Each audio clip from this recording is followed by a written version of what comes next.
This is Parks. Welcome to the Living and Working Abroad show. We are looking today at a preview of the budget that's coming up at the end of November 25. What we're looking to do is to try and anticipate some of the things that might change and how they might affect expats who are already living and working abroad, expats who are in the UK, or people in the UK who are considering relocating overseas and what they can do about them. So have a think about that. If you've got any questions, let me know, and we'll dive right into it. We do offer a free review and advice for anybody that is interested in discussing an issue. We may be able to solve the problem for you, we may not. If we can, that's great. If not, you need help more, then let us know and we can look to introduce you to one of our associates or advisors if you can't do the work for yourselves. So a free review that's available online at the Living and Working Abroad show. So let's try and preview a bit more based upon the speculation as far as the budget is concerned. Now it's a month away in the UK. We don't know the details, but we do know that some certain facts. So one thing is that the government's the level of debt in the UK is at the highest level ever that's been achieved. So we talked before in our shows how the post-war tax was borrowing was very high after the war, but people were able to go to work, build businesses, save, invest, pass it on down the generations, and that way the debt was reduced right down. But in the 60s, capital gains came in the 80s and 90s, inheritance taxes, and then fixed incomes and fixed capitals to where we are today. We had a Halloween budget in 24, debiting £40 million out of the economy into government spending, which has produced a flat end, low growth, claiming to be the fastest growing economy in the G7, but it's not a fast growing economy. And there's people out of work and people not able to build businesses or make profits on what they're doing. Is that a bad thing? If you're a far left government, anybody in the centre is far right. So let's consider what some of the implications are in terms of looking forward to the budget. When we look at tax creep in terms of what it's doing, we can say one thing very specifically. The current government is committed to not increasing tax on working people. Doesn't mean what that means. So whether it means their income that they're earning or whatever their assets that they've got, this is the moot point. So what a government can tax creatively at the moment is income, is social insurance, which is national insurance, which has become like a separate tax on income. You've got capital gains taxes, so when you sell business or investments or crypto or property, you get a capital gains tax. And then when you die, capital gains tax is waived, although it's up to a maximum 24%, and then you get inheritance tax at 40%. And so what else can they tax? Well, they can find a different way of taxing your capital and your wealth. If you've got a pension fund or an investment fund, that's already happening. The investment managers know how to do that. So when you've got a pension fund or an investment fund, the managing company takes a fee, they have an administration fee, they have a charges fee for advice. They then invest it in funds, and each fund has a fund manager fee and expenses fee. There may be internal dividend and capital gains taxes that the funds and the managers are paying, which are going out of your investment. You're left with the net return. You don't see that. So there's a very good way in the background that your investments are already paying lots of people lots of money, whether it's bankers, pension administrators, or investment advisors. And the government could potentially start looking to do that from wealth taxes. But let's have a look at the broader approach. If you tax people that work and you don't tax people that don't work, people don't work. If there was if there was zero tax and you had enough money to live on, you wouldn't work. Why would you do that? If you're taxed on everything and the alternative was to live on benefits or subsidized income from family or friends or charity, then you would not work. Okay, it's a fundamental principle of economics. You can also say that if the tax rate that you charge is 100%, then nobody will work, nobody will earn income. What is the point? We had a ridiculous situation at the end of the 70s, after the 60s and 70s, with um, um, the governments in Britain, especially Labour government in the 70s, introducing the capital and income taxes. So you had 98% tax at the top end. So what is the point of trying to make that capital profit or that extra income? There is none. Uh, Thatcher came in and managed to reduce the maximum tax level down to 40%, but still it's crept back up to 45% in the UK. 100% tax, nobody will work. But if you reduce the tax level down, you start increasing your revenues. If you reduce the tax level down to zero, um, of course you'll get more tax. You won't get any tax at all. So you need some tax if you're going to run social services and welfare services for the community and what have you. But somewhere in the middle, there's a sweet spot. Now, if you're going to pay people not to work, if you're going to pay people working people additional money as a subsidy and a benefit for working, where does that money come from? Well, it could be that the government goes and increases the borrowing level. Well, you know, the mortgage company is winding that up because at the highest level since the Second World War. But the other option that you've got is to increase your taxes. But again, you increase the taxes, you reduce the incentive to work, so people don't work. And this is the balance. So what is the right level of tax? Is it to charge 45, 50% and disincentivize people? Is it that you tax the wealthy in a global economy? Does that work? Or is it that you need to find the right balance between this is the amount of tax I need to pay? That's a fair amount of tax. I'll work very hard. I'll build my business. I'll build my investments. I'll build my property. I'll improve my property, and I'll pay a fair amount of tax. Could well be the answer. If you want 100% taxation, what is an example of 100% taxation? Speeding. You drive a car too fast and you get caught speeding. Outside my office today, there's a police speed trap. Anybody that goes, um, you know, 5 miles over the 30-mile-an-hour limit gets a speeding fine.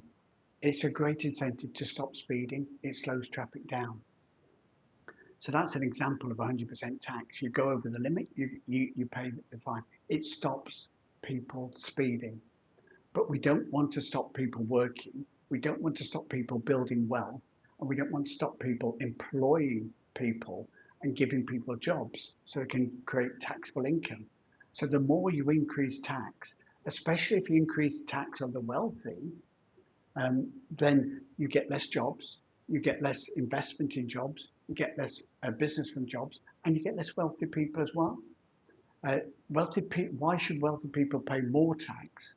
Shouldn't they pay the same and a fair amount of tax as everybody else? So it's not about letting the tax get away with not paying tax, the wealthy getting away with not paying tax. Pay tax, but pay a fair amount. So this is what it could be. If you tax work at 100%, people won't work. It's a disincentive to work. Um, if you provide people with the equivalent income on benefits, that they could get from the jobs that are available to them, it's not going to work. Now, there might be a bit of pain in between for an economy, and that people are going off benefits and then are finding a lower paid job until they can get their work together. But this is what people do. They get their shift together and they get on with it, and they might have to have two or three jobs while they get set out on their career and build their way forward. Look after the weak, look after the sick, correct, but get the system working and stop sugar coating everything. Uh, because if welfare payments are better paid than jobs, nobody's going to work. You've got to go through the pain of change. So let's have a look at some of the ways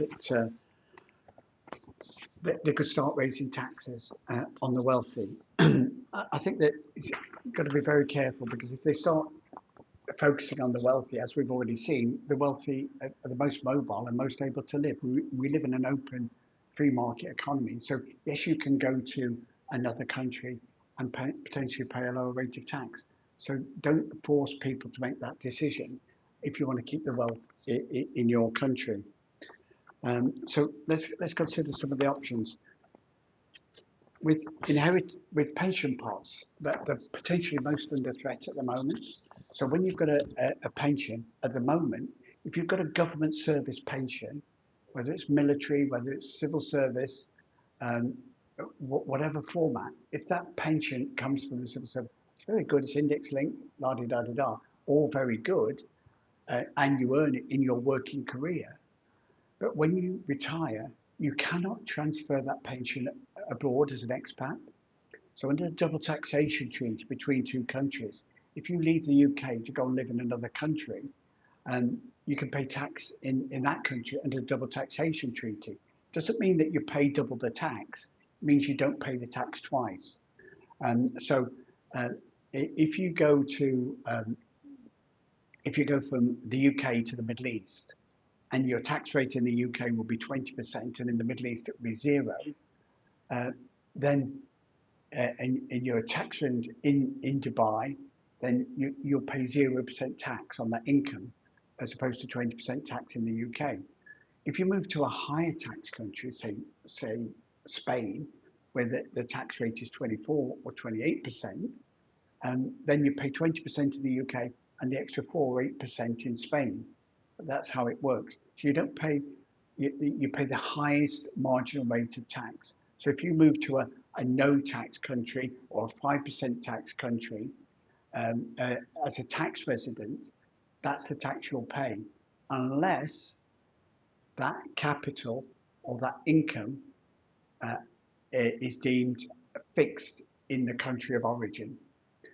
Some countries around the world do this. The UK does it on selective things, and the tax creep over the last 25 years of successive left-wing socialist inclined governments in the UK has to be increased amount of fixed income and assets in the UK. So, for example, property rental income is fixed in the UK. Residential property income is fixed in the UK. Residential property capital gains is fixed in the UK. So if you leave the UK, you've still got that capital gains tax liability uh, uh, um, chargeable in the UK. Investments based in the UK are currently, if you're abroad, you've got a 5-year concession where you can not pay capital gains tax as long as you remain non-resident for 5 years. So some very, very famous people have hoovered up on this and gone to live in, say, Singapore for 5 years, realize share and business sales and distributions, made a lot of capital gains at a lower rate than you get in the UK. And capital gains now in the UK is 24% at the highest rate. So if you've got a capital asset such as crypto or a business or an investment, a unit trust investment that you want to realize, if you're not resident to the UK at the moment, you can realize the gain and defer the tax by staying expat for more than 5 years. For help and guidance on that, contact us at proactpartnership.com. But what could easily happen in the budget is they could say no, all capital gains are fixed in the UK. So if your capital asset is held in a UK stock, a UK share, a UK investment fund, a UK property, then capital gains would apply in the UK. Now, that would have potentially a massive consequence for wealthy people leaving. Um, the government bet, if they introduce that, would be that many people would be stuck in and tied into those gains. Don't forget, if they introduce the budget and a government with a majority of more than 100 can pass that legislation, it comes into force that night. So from the 26th of November, all capital gains could be tied in and fixed in the UK. So if you've got a tax residency abroad, um, what they used to call bed and breakfasting, your gains now would be a very good, prudent approach to make. If you need more help and guidance on that, talk to us at Product Partnership. We offer free review consultations online with our international experts. Same true with pensions. So if you've got money in a pension fund and you're doing a drawdown living as an expat, have in mind that they could fix that income into the UK. Now, whether they go as far as to fixing existing pension drawdowns or not is a moot point. But the other side of it is that um, they, if you look at the government service pensions, they are fixed in the UK. So why not make all other uh, private pensions, self-invested pension schemes, uh, pe- where people have built a lifetime creating wealth in those funds? Why not fix that income into the UK? Already, if you try to transfer the fund out of the UK, you get a fixed 25% charge. But if you're already living and working abroad in a country where there's no income tax and a double taxation treaty, Cyprus is 5%, for example, you can draw all your income in the 1 year at that fixed rate, pay that rate now, and then reinvest that money, not just to avoid the income being fixed into the UK at 45%, but also avoiding the introduction of inheritance tax on your pension fund when that comes along in the next couple of years. More information and guidance on managing your pension and getting it offshored to protect your capital from additional 40% inheritance tax, including your pension fund, contact us at approachpartnership.com.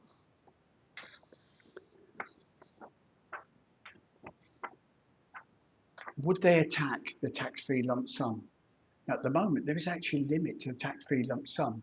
We all think that it's 25% of the pension fund that you can draw down a tax-free lump sum when you're retired. But actually, there is a maximum. It's very high at the moment, but why not make it much lower? So why not say, well, the average income is 35,000, 40,000. So let's make the tax-free lump sum a maximum 50,000, say, and then above that is all becomes taxable income. So that would be a good way of increasing the government's tax credit rating by reducing the tax-free lump sum on a pension fund. It puts more of the funds under a future tax liability, and that future tax income that the government's going to get from that pension fund gives them a credit with the lenders to be able to borrow more and spend more. Conversely, this is what also works with reducing the tax-free lump sum. It works like that, or fixing the pension income into the UK means that the UK are increasing their credit rating by the amount of tax they're going to take from you and your family during your lifetime. They've already got the extra credit rating for the inheritance tax if you don't move it, and now they can fix your whole pension fund inside the UK, and it's done. You've got the chance to change that before or after. With state pension, with government service pension schemes, they did actually give a 5-year transition period. So if you're already expat in 2018, you could keep your registered pension outside the UK for 5 years. But after 2024, you have to have it taxed in the UK. So it might be a transition period, but it depends if you're tax resident abroad and you've got your pension deemed potentially as an income. So tax residency is possible abroad. If you want help and advice and guidance to change that, might be a bit tight to do it before the pension time, depending on your circumstances. But certainly, if you've got an overseas property in Cyprus or another jurisdiction, you can still get a residency permit in the next 3 or 4 weeks and a tax number. There's a few other things we can do on that to help as well. Uh, Follow the rules, follow the law, but timing is everything. If you haven't made changes that would negatively affect your tax position on the day of the budget, they can implement the budget changes from midnight that night or from the 5th of April next year. So we can plan to make the changes into the 5th of April next year and trust in the budget. We'll certainly have a better and clearer idea after November about where things are going to go, and we can see it from there. Will the government, though, go to the next step? They've extended inheritance tax. They've increased onto pensions. They've increased capital gains tax. I'm not sure how much you missed there, but my screen froze. Will the government tax the wealthy? Will they go to that next level? They've increased the scope of inheritance tax to include pension funds to bring more of your wealth into 40% inheritance tax on death. They've increased the capital gains tax by 80% to 18 and 24%. Will they fix more assets inside the UK to tax them at capital gains tax? What else could they do? Well, one of the ways you could tax the property wealthy is if somebody's got a residential property portfolio that they're using to rent out. And one of the things being passed around is to charge national insurance on that rental income. Now, this is quite funny because if it wasn't so serious, that is, but it is quite funny because to suggest that you tax raise by putting national insurance on property rental income, which is an investment income, okay, is an oxymoron for what national insurance does. National insurance is to subsidise your earned income and provide for your state pension. Uh, don't call it national insurance, call it income tax if you want, and then say we need to increase taxes to collect in this extra amount. But national insurance rates are anything from 8% for class 4. Voluntary rates can be a bit higher, and employer-employee rates a bit high, could be a bit higher again. That's all revenue for the government, but it's tax on income and it's a tax on jobs. Increase the tax on that, you're increasing the taxi wealthy employers, so they're going to employ less people. You reduce the incentive to work, you reduce the incentive to make profit, reduce the incentive to clear the debt, which you've got yourself in. So these are things that could happen. Will they introduce a wealth tax though? Now, what commonly comes out as a wealth tax? They're generally very, very, very unsuccessful.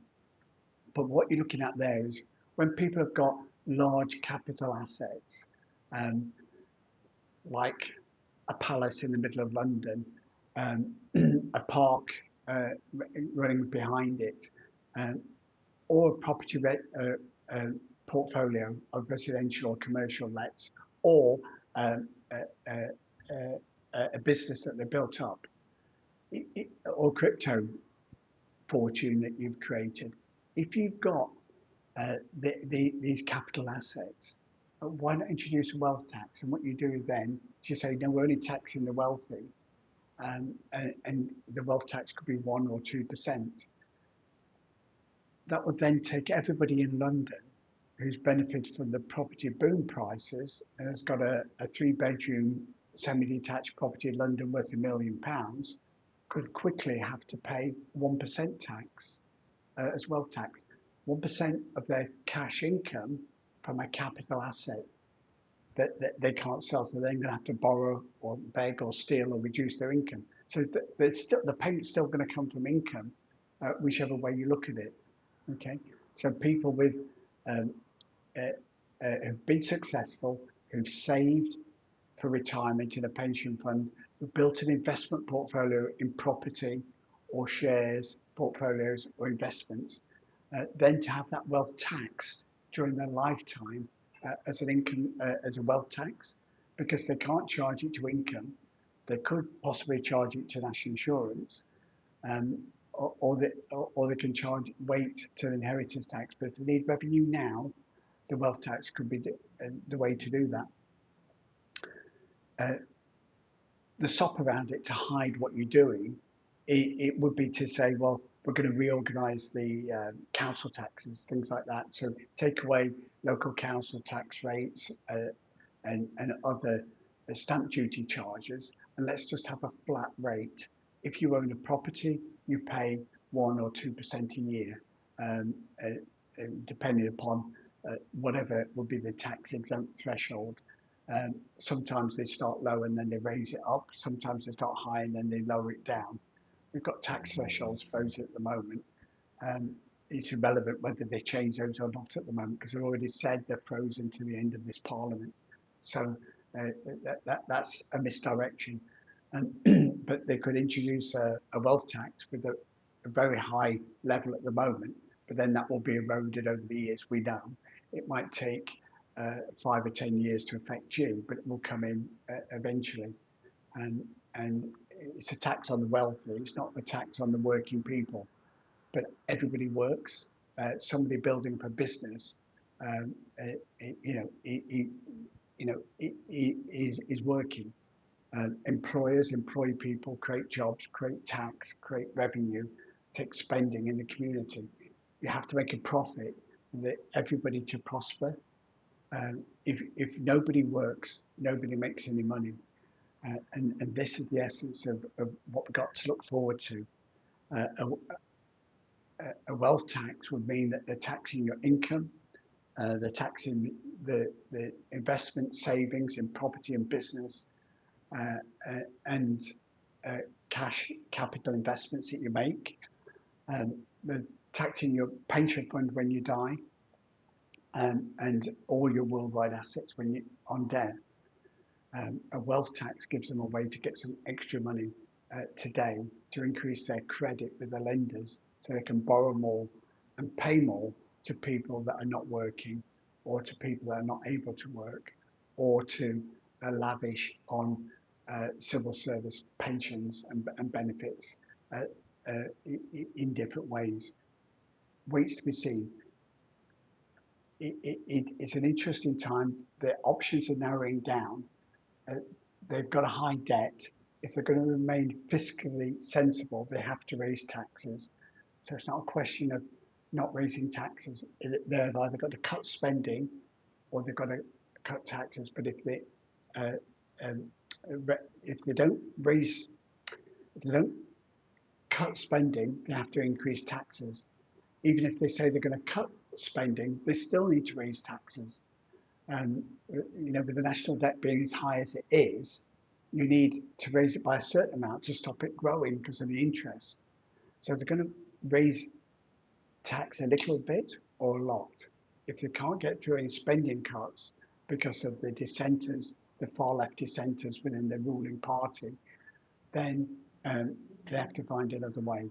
And it could be a Liz Truss moment, or it could be an autocratic far left government using the majority to impose their vision of their future on Britain and subject it to additional further decline in the coming years.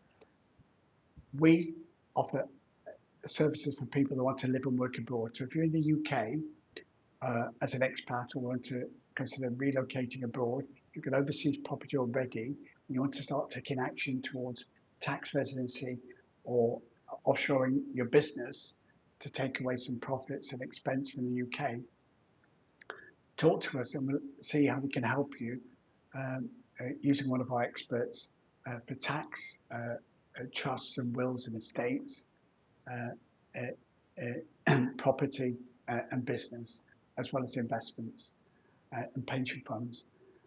Contact us at proactpartnership.com through the UK or international numbers, and book a free review with a consultant, and we'll see how we can help you across border and down generations in the short term and the long term. Thanks a lot for listening, and follow the Living and Working Abroad show for the next few weeks while we analyse and understand what they're going to do and what the consequences are for taxpayers, expats living and working abroad. Thanks a lot for listening. We'll see you next time.